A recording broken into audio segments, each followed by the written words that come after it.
কবরের কথা একটু স্মরণ করুন, চিন্তা করুন। আমিও দুনিয়ায় থাকবো না, আপনিও দুনিয়ায় থাকতে পারবেন না রে বাবা। সবাইকে অন্ধকার কবরের চাকরি হতে হবে।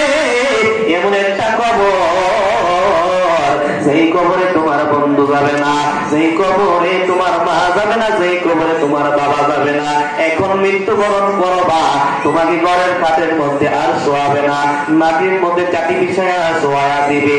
তোমার আপনজনেরা, রক্তের মানুষেরা তোমার গোসল করাবে, সাদা কাপড়ের কাপড়টা পরাইয়া দিবি। ও বন্ধু, এই দুনিয়া হলো নকল জায়গা, নকল জায়গা।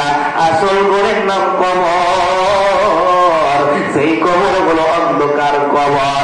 ওই কবর আলোকিত হয়ে যাবে যখন ঈমান নিয়ে মরবা, আমল নিয়ে কবরে যাইবা, তোমার অন্ধকার কবরটা আলোকিত হয়ে যাইবে।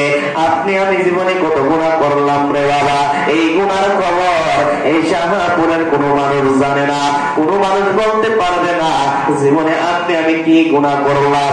গুনার খবর আমার আল্লাহ জানে কি জানে না? আরো আওয়াজ দিয়া কোন জানে কি জানে না?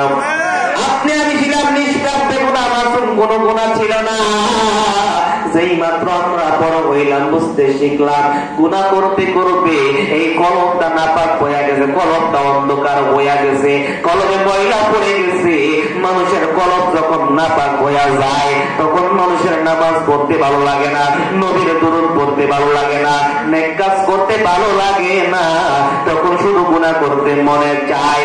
এই কলম যদি দুনিয়ার হাজার হাজার সাবান দিয়া যদি এই কলমের মধ্যে ঘষা হয়, মাজা হয়, কলম পরিষ্কার করা যাবে না।